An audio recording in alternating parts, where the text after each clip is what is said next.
دائما ما يذكر الشيخ جعفر الإبراهيمي يذكر أبو ذر، لأن أبو ذر رضوان الله عليه هذا الواصل إلى المرحلة التاسعة من الإيمان كما روي عن الإمام الصادق عليه السلام، كان الصوت الأعلى ضد فساد الخليفة الثالث عثمان بن عفان، حتى أنه عذبه وهو من الصحابة.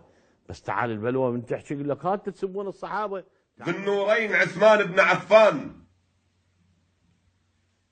ذو النورين عثمان بن عفان صهر طه برقية وأم كلثوم، الجمع آيات ربه وضمها بكتاب، وقبلها سنين كان بقلبه مضموم. الغني الجوعان سموه أهل الإسلام، كل يومين كان الثالث يصوم. الخليفة اللي يستحي من عياله بالبيت، احتراما للطفل من مقعده يقوم.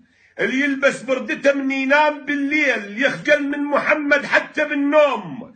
ملائكة السما من يفوت عثمان، من قد ما خجولة تكثر هدوم.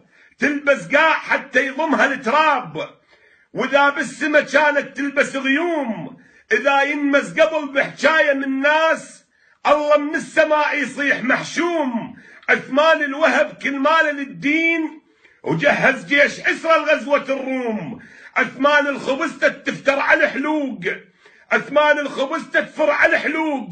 بوقت ما عدها تاكل سادة القوم. المبشر من قبل لا ينفتح باب، الدخل للجنة قبل الساعة ما تقوم. النزاهة انولدت بمولد عبا زيد، ولو بايك فلس ما مات مظلوم. الهاجر في سبيل الله والدين، وطلع من مكة حافي بطرق الهدوم. أعذرك من حكيت المثلك يموت، المنافق عيشته يظل يشمر علوم. شنه تريد فتنة؟ شنه تريد فتنة بفعلتك هاي؟ ليش السنة مثلك ناس لملوم؟